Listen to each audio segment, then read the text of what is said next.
हरियाणा कांग्रेस में अंदरूनी कलह आई सामने। कैप्टन अजय यादव की पद से हटाए जाने पर छलकी नाराजगी, सोशल मीडिया से पोस्ट किया डिलीट। हरियाणा में एमटीपी सेंटर्स पर बड़ा एक्शन, स्वास्थ्य विभाग ने बनाई स्टेट टास्क फोर्स। हिसार के पीएनडीटी नोडल अधिकारी सस्पेंड। एनआईए की हिरासत में आतंकी तहव्वुर राणा, कोर्ट ने 18 दिन के रिमांड पर भेजा। 26/11 हमले का है मास्टरमाइंड। यूएस के न्यूयॉर्क में बड़ा हवाई हादसा, बेकाबू होके हडसन नदी में गिरा हेलीकॉप्टर, पायलट समेत एक ही परिवार के 6 लोगों की मौत। सोनीपत में खेतों में आग से तबाही, 3 एकड़ गेहूं और 20 एकड़ फांस जलकर राख, किसानों ने खेत जोतकर बुझाई आग। फरीदाबाद की सड़कों पर बिखरा पिंक पावर साइक्लोथॉन 2 में बेटियों का जलवा, सीएम सैनी ने बेटियों के जोश और जज्बे को सराहा।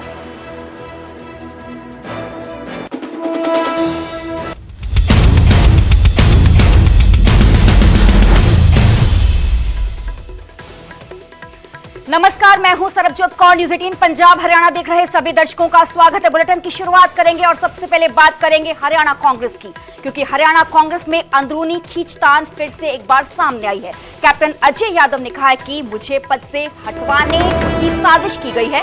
हर राज्य में पार्टी मजबूत की, फिर भी मुझे हटाया गया। हरियाणा से लेकर पूरे देश में मैंने काम किया, फिर भी कुर्बानी दी गई। उनकी तरफ से ट्वीट भी किया गया, ट्वीट करके नाराजगी भी जाहिर की, पर कुछ ही देर बाद उनकी तरफ से कैप्टन अजय यादव ने जो ट्वीट किया था उन्होंने डिलीट कर दिया। तो हरियाणा कांग्रेस में अंदरूनी खींचतान फिर से एकदम खुल के सामने आई है। कैप्टन अजय यादव ने कहा कि मुझे पद से हटवाने की साजिश की गई है। ये ट्वीट आपको दिखा रहे हैं, जो कि अजय यादव की तरफ से ट्वीट किया गया था, पर कुछ ही देर बाद अजय यादव ने अपने अकाउंट से इस पोस्ट को डिलीट कर दिया। तो हर राज्य में पार्टी मजबूत की, फिर भी मुझे हटाया गया। मैंने पार्टी के लिए बहुत काम किया, इस बात का जिक्र अजय यादव की तरफ से किया गया है। तो ट्वीट करके उन्होंने नाराजगी भी जाहिर की है। तो एक बार फिर से हरियाणा कांग्रेस में अंदरूनी खींचतान खुलकर सामने आती दिखाई दे रही है।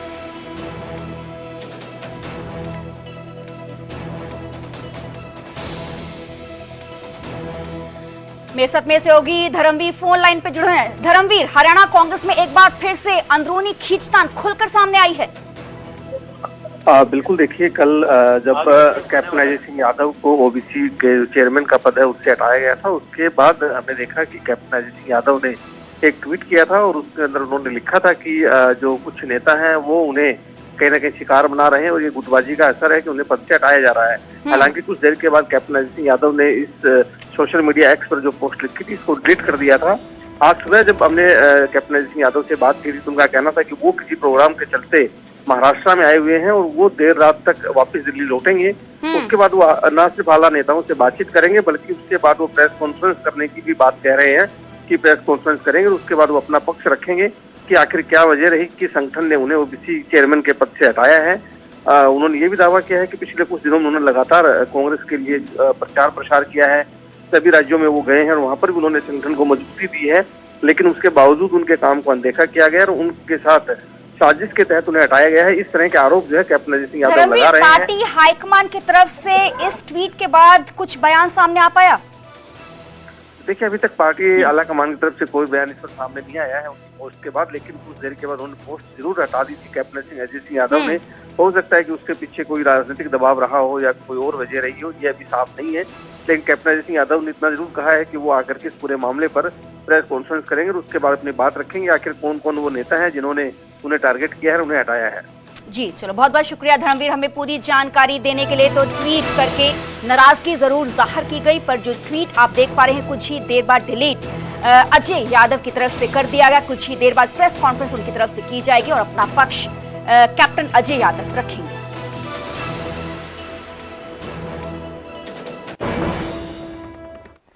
आगे बढ़ेंगे और बात करेंगे एमटीपी सेंटर्स की। हरियाणा में MTP medical termination of pregnancy centres पर बड़ा एक्शन सरकार की तरफ से लिया गया। दरअसल स्वास्थ्य विभाग के एसीएस सुधीर राजपाल ने स्टेट टास्क फोर्स का गठन किया है। राज्य के 1500 एमटीपी सेंटर्स में से 300 रद्द या स्वेच्छा से बंद कर दिए गए हैं। तो 23 एमटीपी सेंटर्स को नोटिस जारी किया गया है। प्रशासन की तरफ से, स्वास्थ्य विभाग की तरफ से 17 ऑनलाइन किट विक्रेताओं पर एफआईआर भी दर्ज की गई है। हिसार के पीएनडीटी नोडल अधिकारी भी सस्पेंड किए गए हैं। 12 सीएचसी प्रभारी एसएमओ को कारण बताओ नोटिस जारी किया गया है। और स्वास्थ्य विभाग की तरफ से एक बड़ी कार्रवाई, एक बड़ा एक्शन इसको कहा जा सकता है, क्योंकि स्वास्थ्य विभाग ने एसीएस सुधीर राज्यपाल ने एक स्टेट टास्क फोर्स का गठन किया है। सारी medical termination of pregnancy centres पर बड़ा एक्शन स्वास्थ्य विभाग की तरफ से लिया गया। राज्य के 1500 एमटीपी सेंटर्स में से 300 रद्द कर दिए गए हैं, जबकि जो स्वेच्छा से अपने आप की मर्जी से कईयों को बंद भी किया गया है। मेरे साथ मेरे सहयोगी अंकित धुदानी फोन लाइन पे जुड़े हैं। अंकित, एमटीपी सेंटर्स पर बड़ा एक्शन सरकार का।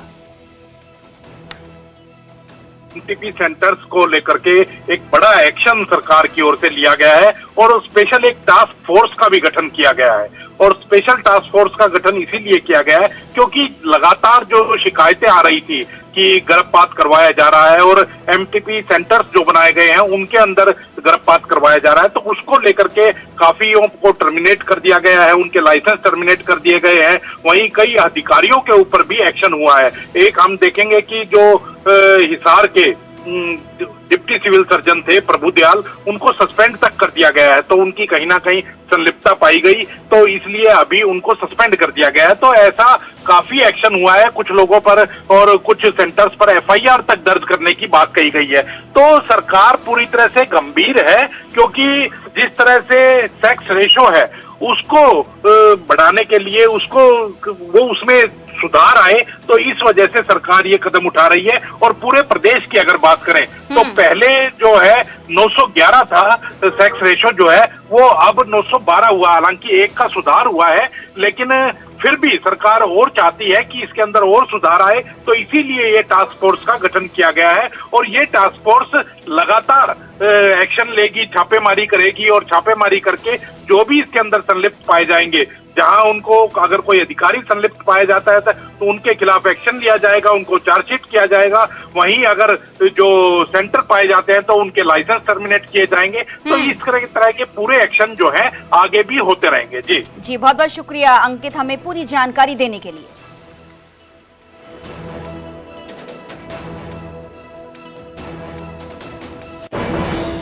बढ़ेंगे और बात करेंगे चंडीगढ़ के स्कूलों की। चंडीगढ़ में स्कूलों को गर्मी से बचाव के निर्देश जारी किए गए हैं। स्कूल शिक्षा विभाग ने बच्चों की सुरक्षा के लिए ये आदेश जारी किए हैं, निर्देश जारी किए गए हैं। बहुत बढ़ती गर्मी को देखते हुए ये इंस्ट्रक्शंस जारी की गई हैं।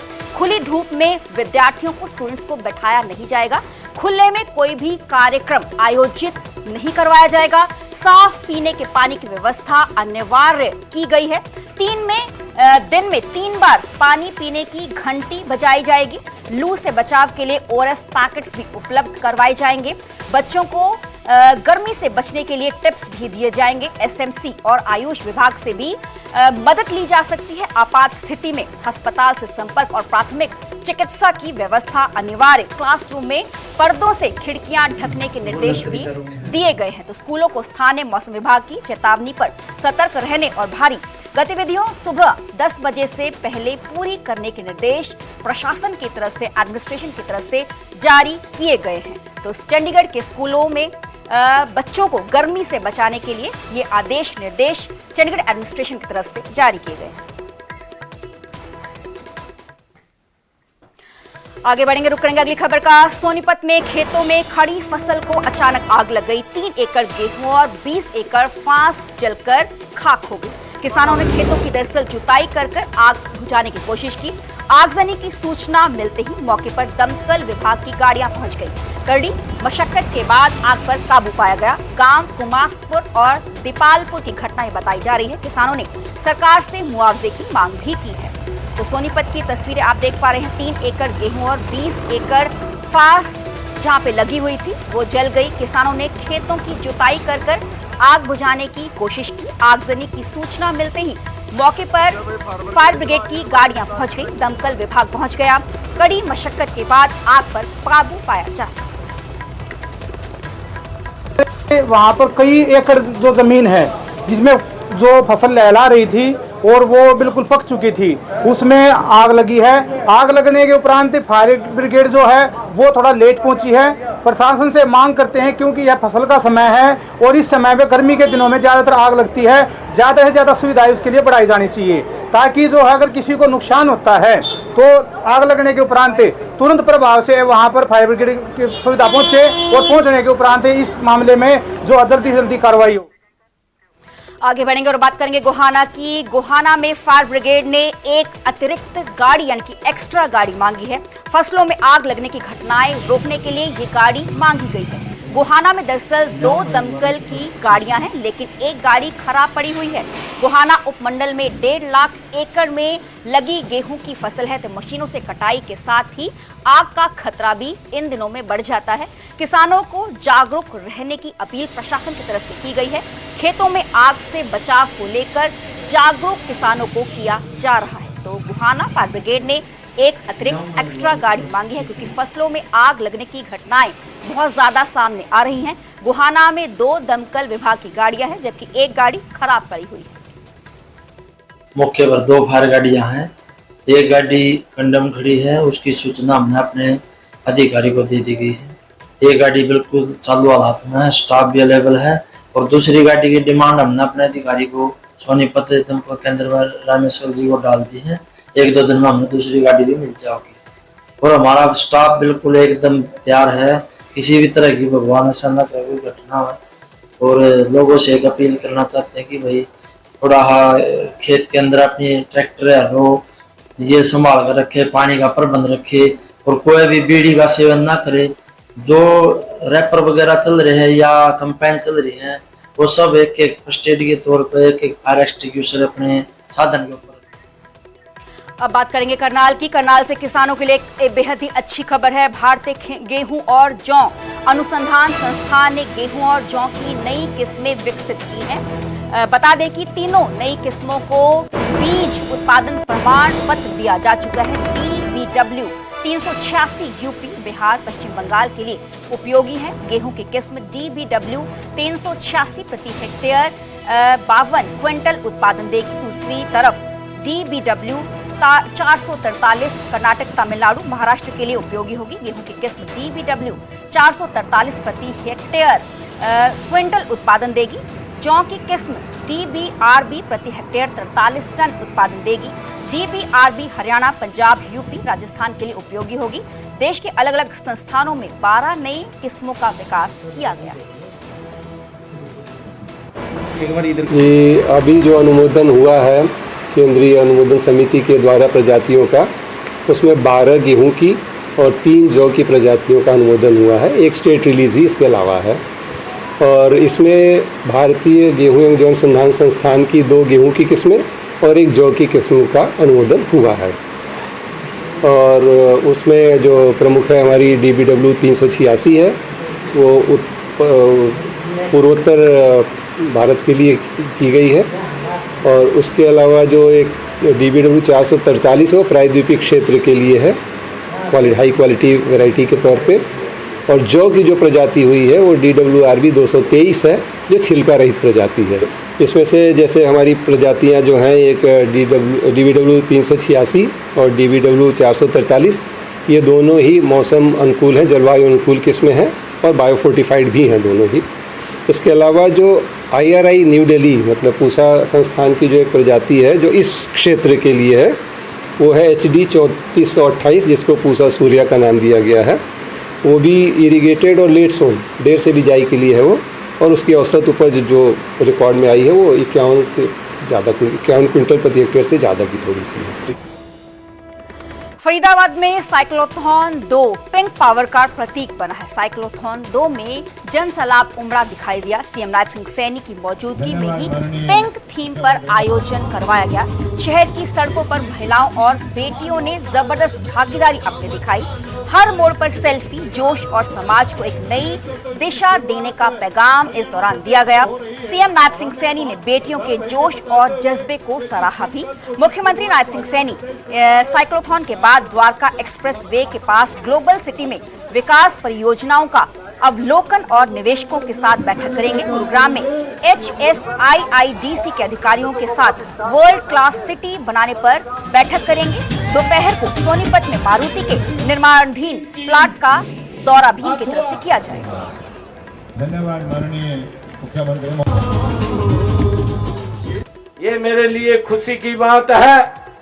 नशे के विरुद्ध चल रहे इस रैली में भाग लेने वाले अपने सभी युवा साथियों की मैं सराहना भी करता हूं और उनको बधाई भी देता हूं। इस नशे के विरुद्ध, इस ड्रग फ्री हरियाणा, इस यात्रा में हम ये संकल्प लेकर के आगे बढ़ रहे हैं कि घर परिवार बचाना है, घर परिवार बचाना है, नशा मुक्ति अपनाना है। मुझे अत्यंत ये प्रसन्नता हो रही है कि हरियाणा जैसे प्रगतिशील और जुझारू राज्य ने, ये धाकड़ राज्य ने इस अभियान की शुरुआत की है। आगे बढ़ेंगे और बात करेंगे आतंकवादी तहव्वुर राणा की। आतंकवादी तहव्वुर राणा 18 दिन की NIA हिरासत में चला गया है। पटियाला हाउस कोर्ट ने उसे 18 दिनों की हिरासत में भेज दिया है। अदालत ने तहव्वुर राणा को रात को 2 बजे हिरासत में भेजा। बता दें कि तहव्वुर राणा से NIA मुख्यालय में ही पूछताछ की जाएगी। NIA ने अदालत से 20 दिन की रिमांड मांगी थी, पर NIA को 18 दिन की ही रिमांड दी गई है। पटियाला हाउस कोर्ट की तरफ से NIA मुख्यालय की सुरक्षा को बढ़ा दिया गया है। तहव्वुर राणा 26/11 आतंकी हमले का मास्टरमाइंड है। तहव्वुर राणा को कल अमेरिका से भारत लाया गया था। तहव्वुर राणा के प्रत्यर्पण पर अमेरिकी बयान भी सामने आया है। अमेरिका का कहना है कि प्रत्यर्पण न्याय की दिशा में एक बड़ा कदम है। आतंकवाद के खिलाफ लड़ाई में अमेरिका भारत के साथ खड़ा है।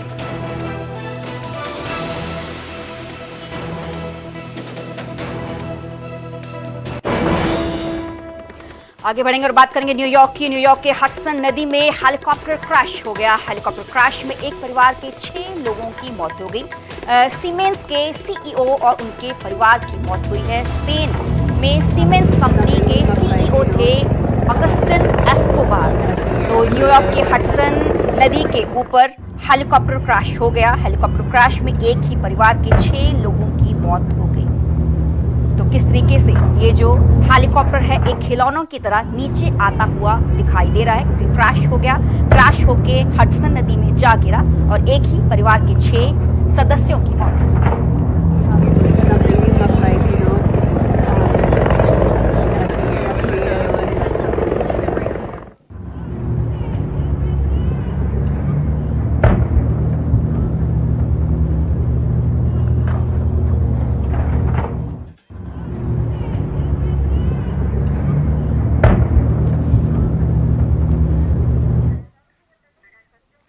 अब बात करेंगे दिल्ली की। पश्चिम बिहार में प्रॉपर्टी डीलर की बेरहमी से हत्या कर दी गई है। गोलियां मारकर प्रॉपर्टी डीलर को मौत के घाट उतार दिया गया। हमलावरों ने 8 से 10 राउंड फायरिंग। वारदात के समय गाड़ी में प्रॉपर्टी डीलर बैठा हुआ था। जब गाड़ी में बैठा हुआ था उस दौरान हमलावर वहां पहुंचे और जम के फायरिंग उनकी तरफ से की गई। वारदात से इलाके में दहशत का माहौल है, सनसनी इलाके में फैली हुई है। तो फायरिंग के बाद मौके से जो हमलावर थे फरार हो गए।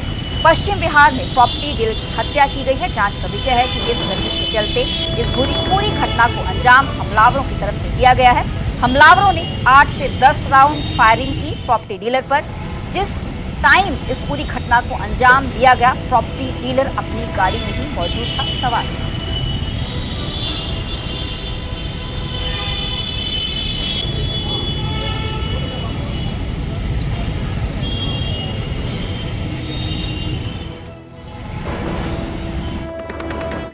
नूंह में मुख्यमंत्री उड़न दस्ते ने गुरुवार को मापतोल विभाग के साथ मिलकर धर्म कांटों पर औचक छापेमारी की। तावड़ू की नई अनाज मंडी के पास स्थित धर्म कांटों की जांच की गई। इस अभियान में सीएम फ्लाइंग टीम के निरीक्षक राजेश, मातपोल विभाग के राजवीर सिंह और खाद्य आपूर्ति विभाग के अधिकारी शामिल रहे।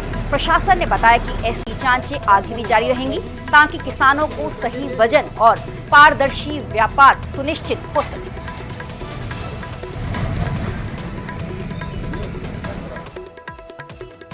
चेकिंग राजेश कुमार जी व खाद्य आपूर्ति विभाग से इरशाद सिंह जी ने 2 कांटों का निरीक्षण किया, खानधर्म फाटा और चांदधर्म फाटा, जिनमें दोनों में वजन ठीक पाया गया है और ये रिपोर्ट टीम के साथ तैयार की गई। टीम में कौन कौन मौजूद है?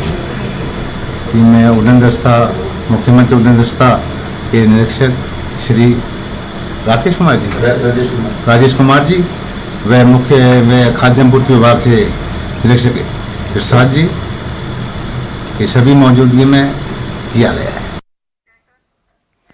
अब बात भिवानी की। भिवानी में नशा तस्करी का नेक्सस यानी कि चेन तोड़ी गई है। सीआईए ने 1 से 2 तस्करों को गिरफ्तार किया है। एनडीपीएस के साथ केस झेल चुका है कालिया। गिरफ्तार पुलिस की तरफ से किया जा चुका है। बता दें कि साथी काकू के साथ नशे का धंधा इसकी तरफ से चलाया जा रहा था। आरोपी तस्करों से एक ऑटो और बाइक भी सीआईए की तरफ से बरामद किया गया है। एक तस्कर ऑटो से सप्लाई करता था और दूसरा बाइक पर इसकी निगरानी करता था। आरोपियों से 10 किलो 724 ग्राम गांजा भी बरामद किया गया है।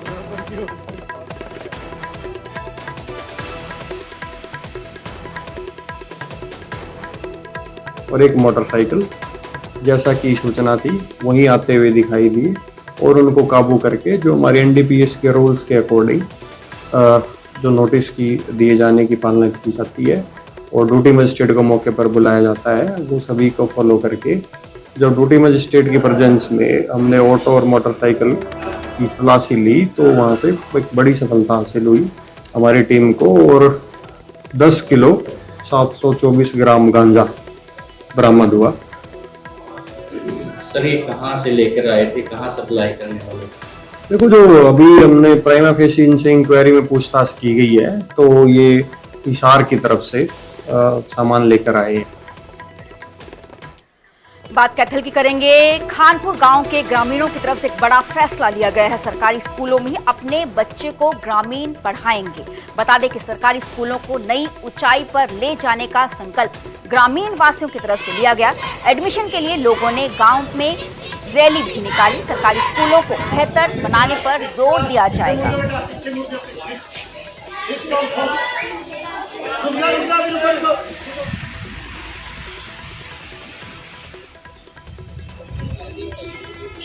तो खानपुर गांव की तस्वीरें आप देख पा रहे हैं। सरकारी स्कूल में ही अपने बच्चों को पढ़ाएंगे। ग्रामीण वासियों की तरफ से ये संकल्प लिया गया। सरकारी स्कूलों पर नई ऊंचाई पर ले जाने का संकल्प भी ग्रामीण लेते हुए नजर आए। एडमिशन के लिए लोगों ने गांव में ही रैली निकाली।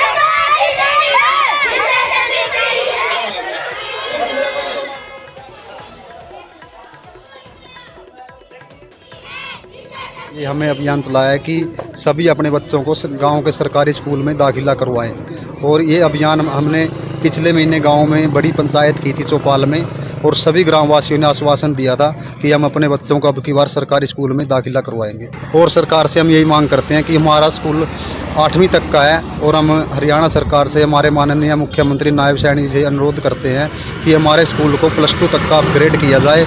इससे हमारी जो लड़कियाँ हैं, गाँव की बेटियाँ हैं, बहनें हैं, तो वो 8वीं के बाद सीवन या कैथल जाना पड़ता है। बसों में लटक के सुबह 10 बजे 10:30 बजे उनको बस मिलती है, काफ़ी भीड़ होती है। इस समस्या को देखते हुए हम सरकार से निवेदन करते हैं कि अब हमारे स्कूल में बच्चे बिल्कुल संख्या पूरी हो चुकी है और इसको +2 तक का अपग्रेड करवाया जाए। सरकारी स्कूलों में आजकल उच्च शिक्षित स्टाफ है, इंफ्रास्ट्रक्चर बहुत अच्छा है, हर सुविधा उपलब्ध है और लोगों ने उसको जाना है, पहचाना है इस चीज़ को कि सरकारी स्कूल में बहुत सारी सुविधाएं हैं। उनको क्यों न हम मुफ्त में वो सुविधाएं लेकर अपने बच्चों को अच्छी तरह से शिक्षित कर सकें और जो प्राइवेट स्कूलों ने एक लूट मचाई हुई है उससे भी हम बच सकें। हमारा मकसद है लोगों को जो गुणवत्तापूर्ण शिक्षा हम दे रहे हैं सरकारी स्कूलों में उसको लोगों तक पहुंचाना। सरकार ने जो नई नई नीतियां चलाई हुई है ब्रिलियंट स्टूडेंट के लिए, ये एक गोल्डन चांस है। जो बच्चे ब्रिलियंट हैं उनके लिए बुनियाद, NMMS जैसी कई स्कीमें चलाई हुई है जिससे कि गरीब बच्चे जो ब्रिलियंट हैं वो उनका फ़ायदा उठा सके।